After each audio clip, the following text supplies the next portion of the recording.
In a dismal future, a blazing neon light from the past cuts a pathway toward tomorrow.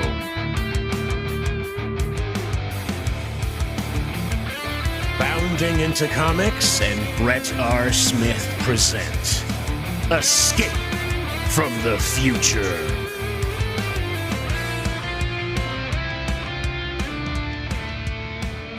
Welcome to Escape from the Future, brought to you by Bounding into Comics. I'm your host and comic veteran, Brett R. Smith, and joining me today is another comic veteran and a good friend, Andy Smith. Andy is a highly accomplished comic book artist and has been working professionally in the industry since 1991 for publishers such as Marvel, DC, Image, Acclaim, and CrossGen Entertainment. Other clients include the Chicago Bears, the Idaho Potato Commission, and Disney. Andy is also the author of the best-selling book, Drawing Dynamic Comics, published in 2000, which is currently in its 7th printing. And you've also got Drawing American Manga Superheroes, which was published in 2007. I was checking those out, and they look fantastic. Thanks. Yeah, but anyway, great to see you, brother, and thanks for you doing too. it. Yeah. So we've known each other and been friends. I think we met on Facebook originally. Probably. Yeah. But we've been friends for probably 10, I think 15 10 years, maybe a little longer. Yeah, something like that. Yeah, and I was doing some research on you yesterday, and I discovered something I did not know, and that's that you are a Joe Kubert School graduate. I can't believe you didn't know that. I mean, it's like whenever I talk to people, that usually is one of the first things. But yeah, I graduated in 91.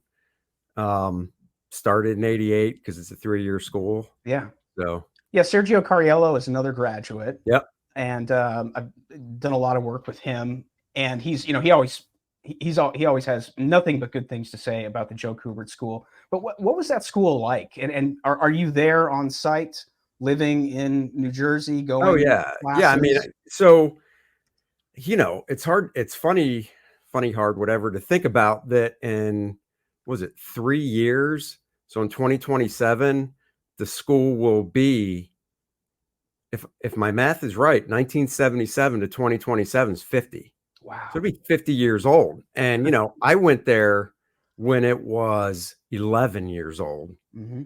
And to an 18-year-old, to me, that was a long time. 11 years. Oh my God, that's a long time. Yeah.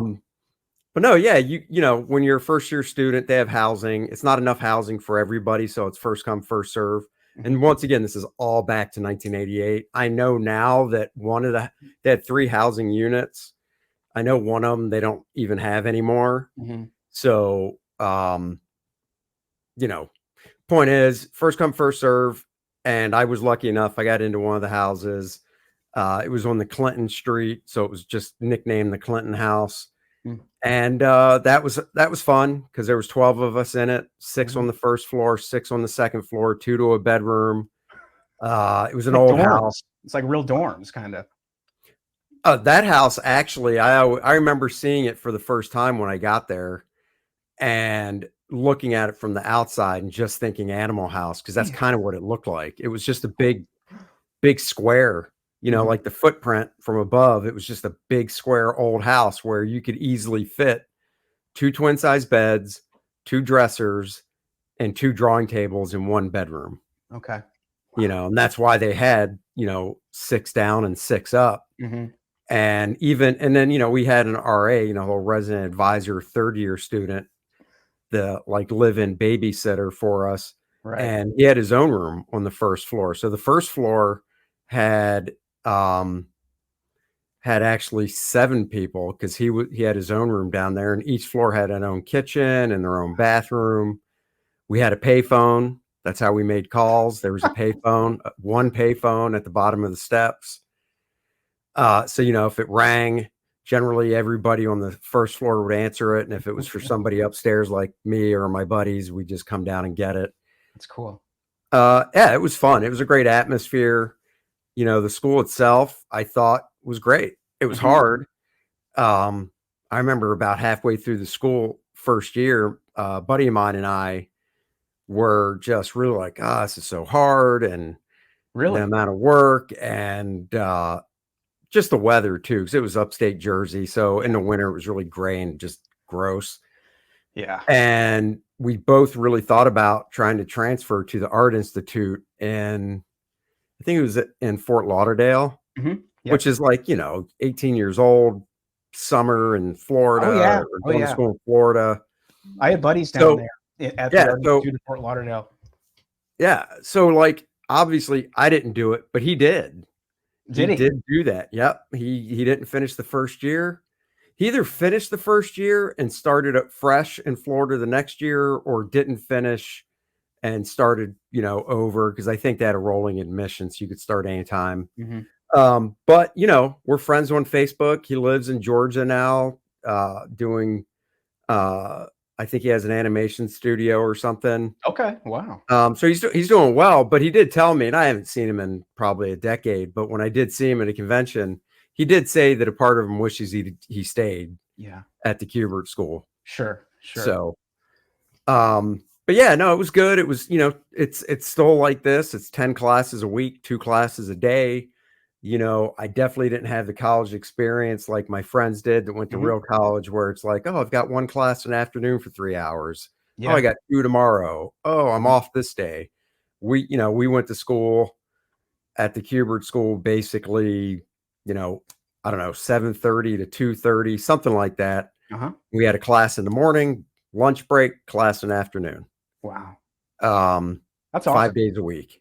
And then we had probably 6 hours of homework on top of it every night. So not bad. That's intense, man. That's a lot of work, especially when you're you're being demanded to be creative. Right. You're not doing, I'm sure there was probably some academics in there, but when you're it's all yeah, because it's not if my parents had any problem with the school, and they were super supportive, but I guess any downside they had was that it's not a degree program. So it's not an associate degree. It's not a bachelor degree.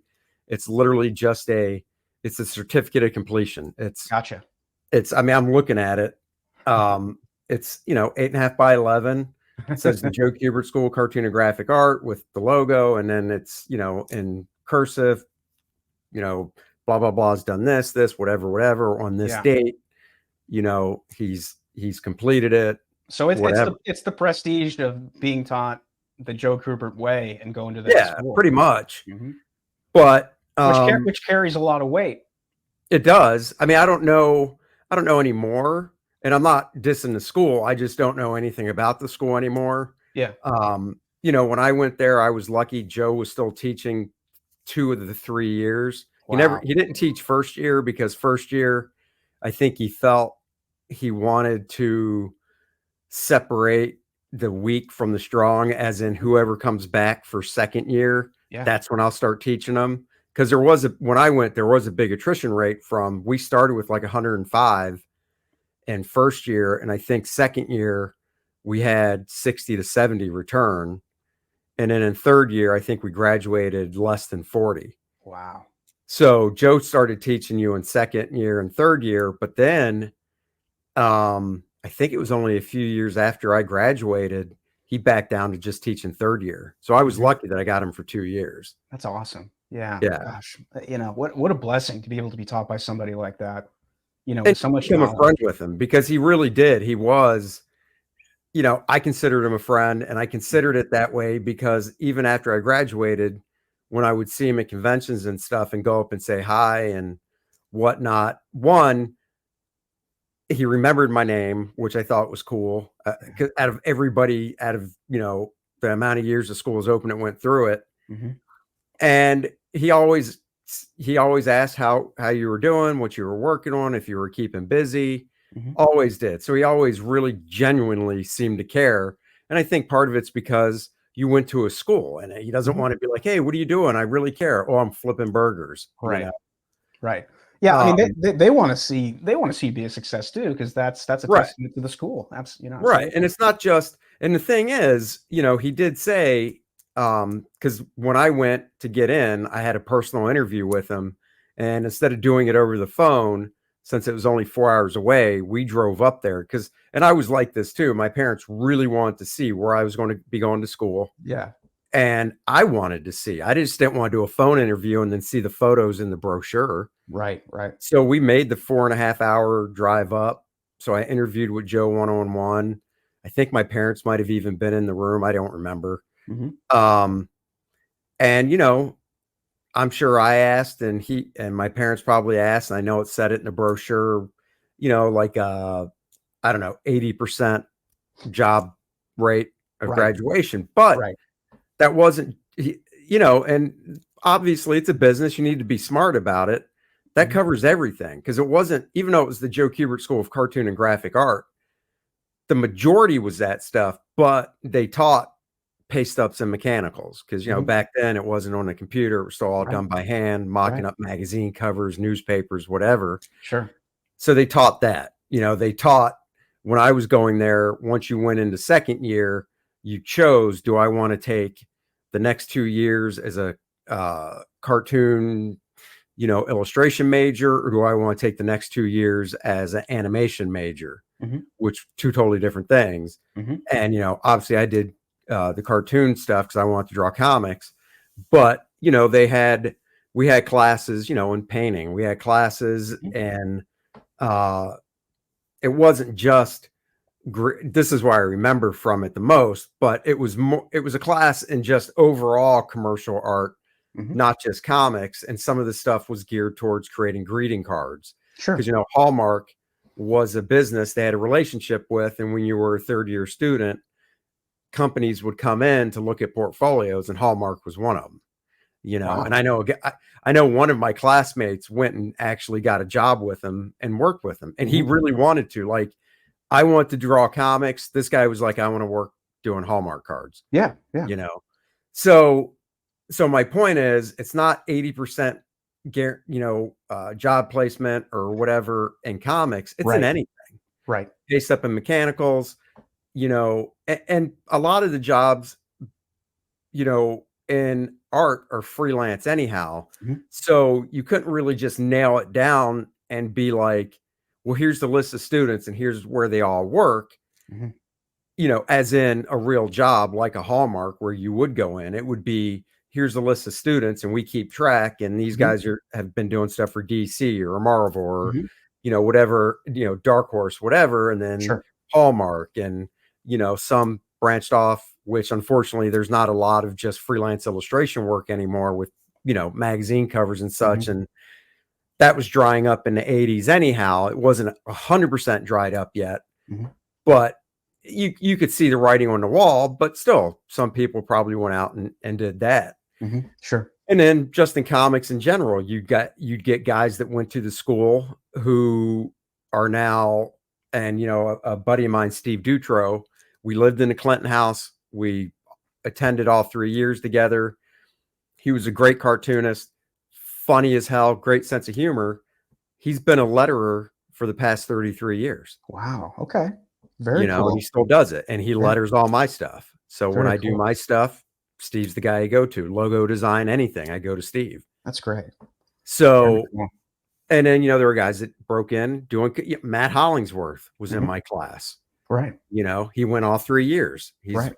He, as far as I know, you know, he's regarded, and I think this, but he's also regarded as one of the best colorists out there. Mhm. I'm pretty sure he's won some Eisner Awards and stuff, you know, but you know, he started off, I believe, wanting to be an inker, because I know we did a couple pages together that I drew and he inked Yeah. in third year, that we, you know, when we would go to Marvel and DC show, Mhm. like, oh, I drew this and he inked it. Yep. And, you know, he's a colorist. So, you know, everybody kind of took their own path and stuff, whether it be storyboards and whatnot. So, Yeah, I mean that's the fun part. I remember I did the Marvel Comics tryout oh back in high school. I think my senior year. I was working at a comic book shop, and they had a copy, and I just decided, you know, I'm going to do this, and because I originally wanted to be a penciler, like most people who try sure. and break into the industry. It's either penciler or inker. I wasn't very good at either one. Penciling better, inking, you know, that is tough, man. That is That hard. paper sucked too, by the way. It The does. paper was fine.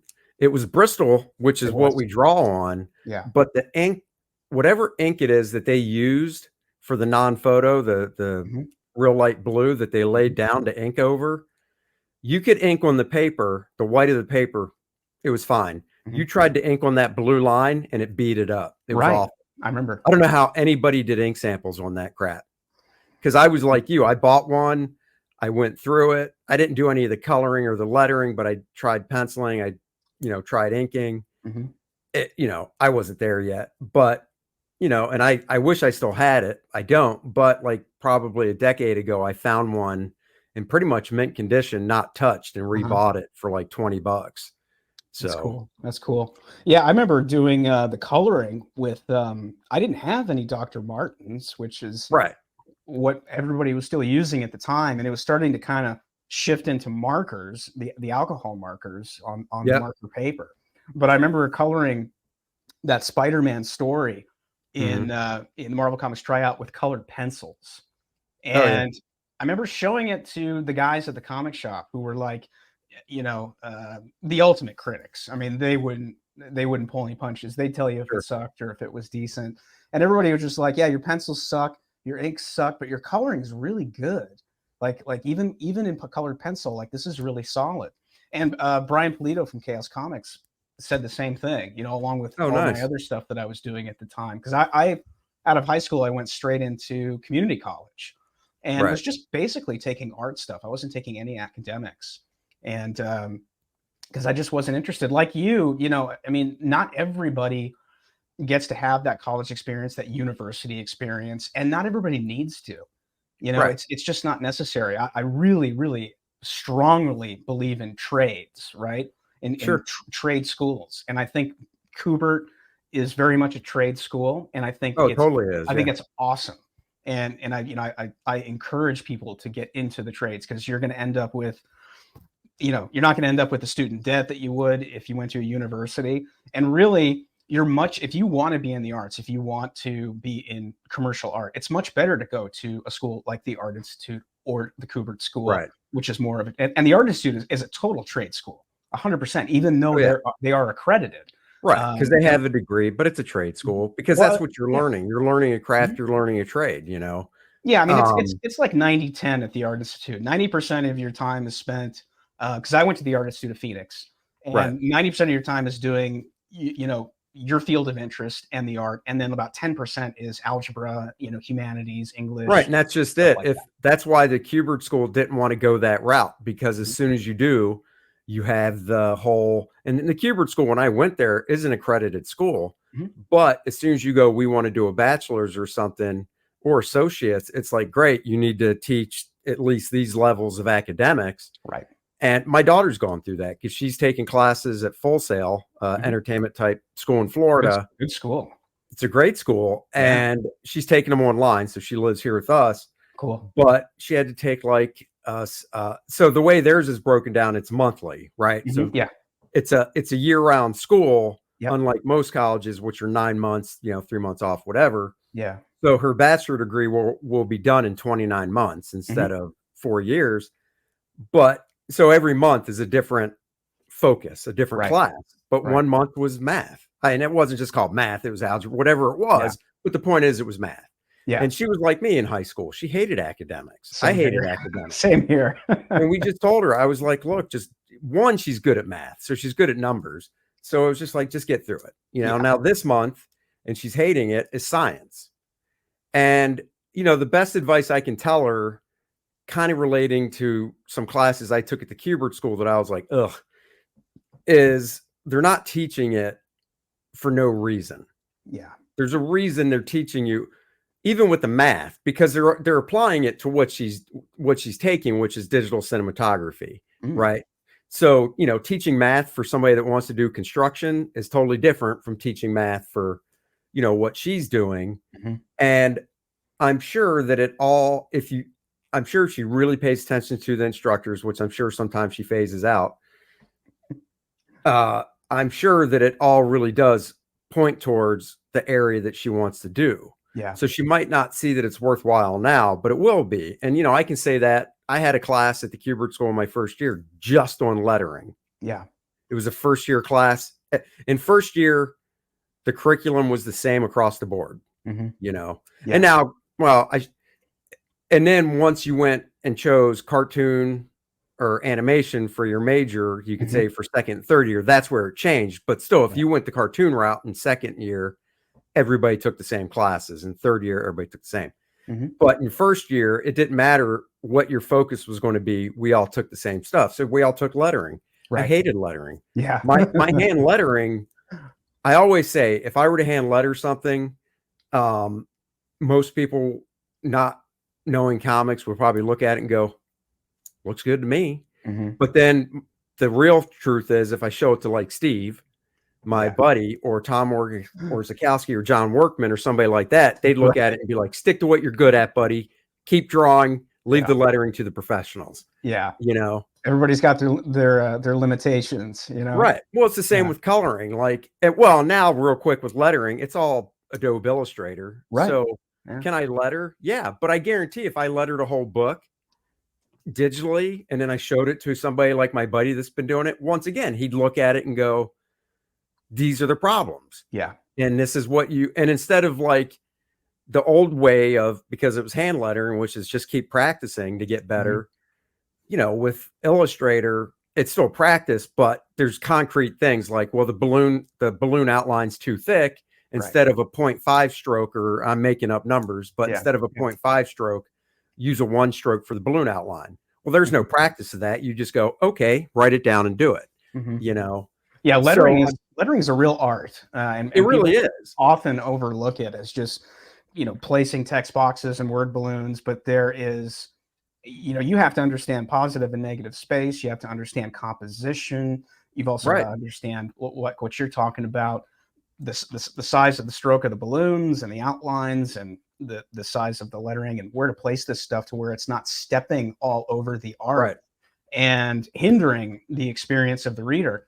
I didn't really understand that until I started making my own books. And especially on Clinton Cash graphic novel, I had a great letterer on that. And it could be a little bit of a wordy book in places. And he helped me break a lot of that stuff up so it wasn't so kind of jammed in there or putting too much in one panel. You know, it really opened my eyes to how important that is. And it's also important in the sense that it's the last step, you know, before you start formatting things for the printer and getting it ready. It's incumbent on every comic book creator to have a really strong letterer on their creative team. Otherwise, it can ruin a book, you know, just like bad coloring can ruin beautiful line art. That's the key, is it can ruin a book, because good lettering and good coloring, and it sounds like a knock, but it's not, but it shouldn't be noticed. It should just fade into the background. If you notice it, then and this is still a double-edged sword. If you notice it, it can be because it's so good. Yeah. That's more coloring. There's no reason you should ever notice lettering unless it's bad. Yeah. You know, bad lettering is what you notice. And it is, it's one of those things. I still wish it was done by hand. I still wish it was done on the boards. And part of it's because, like you said, there is an art form to it. I could probably teach my wife to letter, right? She might not ever really get great at like composition and placement of balloons, but then that's where I would come in. Sure. But because it's done in Illustrator, it's not even typing as much. I mean, it's cut and paste, because you can cut from the Word document, paste it into Illustrator, change the font, and then you just got to restack it. Right. For the balloon. I mean, you can teach, you can literally teach it. Now, my wife has really nice handwriting, but same example, I don't know if I gave her the old B6 lettering pen that was standard and said, here's a bottle of ink, rule these lines, here's the text, letter it out. I don't think she could do it. No. You know, there's so much technique involved in practice that in doing that old school way, you know, it's all about, it's like when I watch even Mark Morales, he'll post some really beautiful videos online of inking, and you know, whether it's with a pen or a brush, and they're time lapse typically, but I just sit there and I watch him and I'm just like, wow. I mean, this is all about technique and honing that craft over decades. And that's how he's so smooth and so sure and confident in everything that he does. And it's like, I met that guy when I was like 19, because he was doing stuff for Chaos at the time too, because he was about Sure. breaking into the industry around the same time. And I remember watching him over his shoulder at a convention in Las Vegas, watching him ink stuff, and just being blown away. He's like 100 times better than he was back then. And Sure. it's like that old that adage, that 10,000 hours. Yeah. Oh, well, adage. that's definitely, I mean, I think that's true though. Malcolm 10,000 hours Gladwell. doing anything, Yeah. you're going to Yeah. get better and possibly become an expert at it. Yeah, you become excellent at it. Yeah. So, Yeah, it's amazing. So do you think that the Kubert School helped you break into the industry, give you all the things that you needed to break in? yeah, definitely. I mean, Joe said when I interviewed with him, he said that, I already knew the hours of the school by looking at the brochure, but he said, beyond that, there's probably 5 to 6 hours of homework. And he said, my goal when I created the school was to basically jam down 10 years of work experience into 3. That's why it's so intense.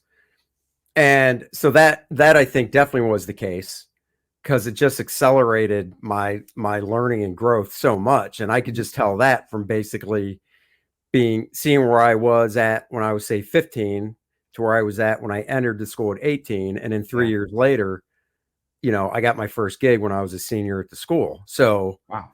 It really accelerated it. And then, yeah, because all the teachers there, and this is still pretty much the case, I don't think there might be 1 or 2 teachers that were full-time, as in they had no other job. They lived in Dover, New Jersey. They went every day, whatever. But 95% of the teachers there were all working professionals that would come into town Nice. 1 or 2 days a week to teach. Nice. Yeah. And then you wouldn't see them again because they lived a half hour, 45 minutes, 2 hours away, maybe. I mean, Sure. Lee Weeks would substitute, and he was in Pennsylvania, and I think it was a couple hour drive for him when he would substitute. Wow.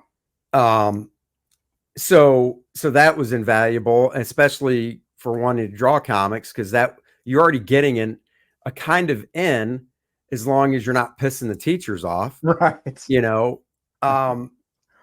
And we always kind of were, we looked at the teachers, maybe not in first year, but in third year, more as colleagues than as students and stuff. And obviously, if the teachers saw that you had talent and they thought that they could help you out, they would. Sure. So yeah. So yeah, cool. I mean, I think it definitely did. So what was your break? What was the first gig that you got breaking into comics, doing actual published work? Yeah, no, so it was March of 91 and graduation was in May, and I went up to DC. It was like my second time going up to DC, and I was showing my work around again. So you go to New York and you go to the DC offices? Yeah. And because the school is like 45 minutes away, maybe an hour. And it was like my second time up. I took new samples with me, obviously incorporating notes from the first time I went up. And a couple of editors just flat out said, man, I'd give you something. I just don't have anything. And Mike Carlin was sharing an office with a guy named Dan Raspler at the time. And it wasn't a big office. I can remember actually walking in the door to the office, and Mike's desk was, maybe, I don't know, 10 feet from the door straight, but then right next to him. So like a L shape, whereas this is Mike's desk. This is the other editor. Dan's desk was right there. And Mike was one of the guys that said, I think you're there. I just don't have anything. And I think at the time, Mike was the Superman guy. Okay. And, I'm pretty sure it was the time where they were doing the $4 a month, and Superman was like, the X-Men of DC. So he was locked in with, Jurgens, Bogdanov, Grummett, and whoever else. But he asked Dan, he's like, Dan, you want to take a look at this guy's stuff? I think it's really good, whatever. So Dan looked at it, and Dan's like, basically, do you want to do an issue of Suicide Squad? And it was what they don't do anymore. It was an inventory job, which means, you draw it, they put it in a drawer, the flat file, because it was in the days of sending up original art. And then if a book was running late at the printer, or if it was running late and they needed to get put something in that slot, because this was also at the time where they had dedicated print slots for books. and you either give up the slot and you paid for it and you're giving it up, or you put something in it. So if a book was running late, they could open up their flat file and be like, we'll run this, because there was no Diamond catalog for fans to look at. So the previous book might say to be continued, but if they had to run an inventory job, they could, in the letters column, most likely the editor would do a little blurb saying, the story will continue next month. Right. Your regular story, whatever, we ran this, whatever. That's the problem with Diamond too, is, or anybody, any of the solicitations now is, yes, of course, things still miss print dates and stuff, but because everybody knows mostly what's going on and what's supposed to come out, you really don't want to upset the fan by not doing that. Right. So anyhow, that was in March, and I told Dan, I said, that's cool. I said, what are you looking at for a deadline? Because I'm sure I can work it in with the last 2 months of school. And Dan was cool because it was an inventory job with no deadline. He just said, no, school's more important. You only got 2 months left. Let's keep in touch, which met by phone because there's no email and stuff. Right. And he said, I'll have you the script when you graduate. And he did. I graduated, I think, obviously I graduated in New Jersey at a graduation ceremony and stuff. My parents came up, whatnot. And it was pretty much the next day, packed up my stuff and drove back home to Maryland. And I moved back in with my parents. And I had the script, and I can still remember sitting down and, working on the first couple of pages vividly. The rest is kind of a blur, but I remember that first stuff. Yeah. And, it was a thing. And Joe, another nice thing about the school is Joe and other teachers would, give inside info, tips, whatever. And Dan was like, no, I want you to do your best work. There's no deadline. It's an inventory job. And even without any tips, I'll say from Joe and other teachers, I still wouldn't have taken forever on it, say no deadline, because I'm getting a page rate. Right. I can't live off of what I'm making on one page, but I can live off, once again, going through the school. Joe's philosophy was, if you're a penciler, you should do a page a day. An inker should do a page and a half.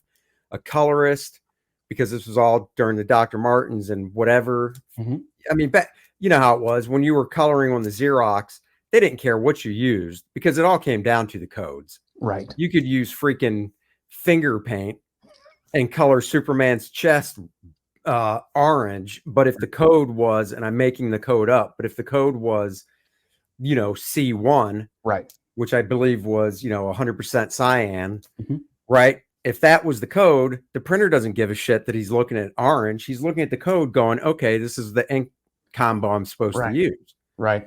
And he was like, a color should be able to do probably 4 pages a day.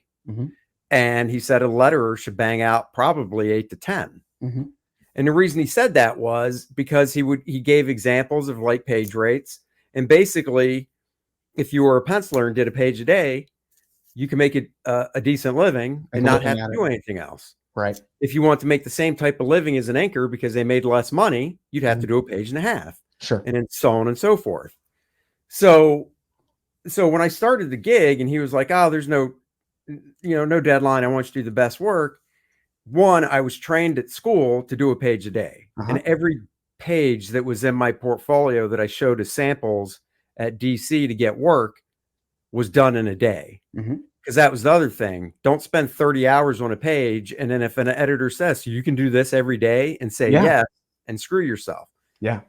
So I made sure I could do that quality that they saw in a day. And then back to the tips, whatever it was, whether it was Joe or another teacher or whoever, said, look, if somebody says there's no deadline, that's bullshit, because it's a test. It's a test. It's a freaking test. If you turn it, it was a 22-page book, right? Right. I think I did it in 4.5 weeks, maybe 5. So 2 things also, always keep in contact with the editor. Oh yeah. So I would always mail pages once a week, at the end of the week. I'd go to Kinko's, I'd make my photocopies for myself. I'd put them in FedEx, shoot them up there. Right. with my voucher. But then also, if you're going to run a little late, don't wait to the day before the deadline and make the call or email and say, guys, it's going to be late. Do it a week before. Right. Or 2 weeks if you can, because then they can work manage with those expectations. Right. Then they can work with you. So I would do that. So, and then I think the last batch of pages, whether it was 4 or 5, I can't remember. I think I hand delivered those to DC because I was in Maryland. So it was a 4-hour drive, not a big deal. That's a nice touch. Yeah, I think plus I want to walk around, talk to other editors. And FaceTime, man. FaceTime's huge, huge. And I did. And I got another job out of it, and it just kind of went from there. There you go. But the book, so it was an inventory job with Suicide Squad, but it never saw print because they never needed an inventory of it. And the book got canceled like a year later. So it never saw print. So I still have it. It took a decade. I was working at CrossGen, a decade later. And I don't know how they got my address, but a FedEx showed up. It might have showed up at my house. It was one or the other. And it was from DC. And I was like, the hell's this? You're right. Because it was a decade later, and I open it up and I pull it out, and it was my Suicide Squad job, the whole thing. That's so cool. And I was like, holy shit. So I flipped through it. And this true story, I put it back in a box. This was in 2001. I sealed it. I wrote Suicide Squad job inventory on it, and it's never been opened since. So 23 years later, it's still in that. Well, we've moved since, but it's in the closet. I know exactly where it is. Has not been opened in 23 years. That's a great story, and it's a testament to. I love the fact that you're talking to people. You got FaceTime with them. You're down there at the studios. I mean, that's how you work your way. That's how you build rapport with editors and with other creatives. It's how you learn things, and it's about being in the right place at the right time. It's like luck. Luck comes down to opportunity and ability meeting. That's right. That's all luck is. And you put yourself in the position to get work, and you're Johnny on the spot. It's that discipline, and also just understanding that it's best to be out of sight, out of mind. And if you're in front of them and you're talking to them, they're thinking about you, and they're like, hey, we got another project coming up. Let's get that Andy Smith guy. He was just in here the other day. Yeah, I think. But I think I did that a few times. Lost. Yeah, and even after I moved out of my parents' house after graduation, I think right after I finished that job. So like a month and a half later, I moved down to Florida because I had some friends down there. And I would still try to go up. I basically tried to go up to the offices because, DC and Marvel, just a few blocks away, whatever it was at the time. Right. I know I could walk it, but I know it was a long walk. It'd be an easier cab ride. But I would still try to go up twice a year just to say hi, walk around offices, see people and stuff. And, whether it was a drive, which from Orlando is a hell of a drive, or it's a flight, I would still do it twice a year. And I did it for a while. I mean, eventually that petered out, but but with luck, it's like you said, if somebody wins the lottery, sure, that's luck. And you can still say it's the same thing because they went to the store and they bought the ticket, but it's still pretty much luck, right? Yeah. But when it comes to success and stuff like that, I've had people with the variety of stuff I've done with comics and outside of comics and stuff. A guy I know was like, man, you just have all these different variety of things you've done and blah, blah, blah. So lucky, whatever. And it's like, well, like you said, it's not luck. It's, you sit at home and you're a homebody and you don't like to talk to people and stuff. So how are you going to get something like that? You can't. But if you just, put yourself out there and just talk to people and, I guess be interesting, whatever, then, that's how you get yourself out there. Yeah. I mean, it's showing that initiative. I mean, right. I think it's natural for artists to want to just kind of hole up in the studio and hunker down and just work on their stuff and close the entire world out. And a lot of what we do when we're producing entails that, kind of focusing in and closing things off. So we're living inside this world that we're creating, Right. whether we're drawing or we're coloring. And it's easy to stay inside that world. It's harder for an artist to kind of be more not so introverted, but be the, be more of a hard charger and go out there and shake hands and look people in the Sure. eye and talk to people, whether you're going to a convention and you're showing your portfolio to Mark Silvestri or Rob Liefeld or, Katie Kubert or whomever, the editors, Right. because that's typically that's another way that you can break in. Sure. But so much of it is just personal relationships, and you've got to develop those. And the only way you develop those is breaking outside of the studio, getting out and talking to people. And like I said, you build rapport, and you literally you become friends with these people because they know they can depend on you. You do great work. A lot of the times you get along. So, it's very much personal relationships, and I think cultivating those and nurturing those.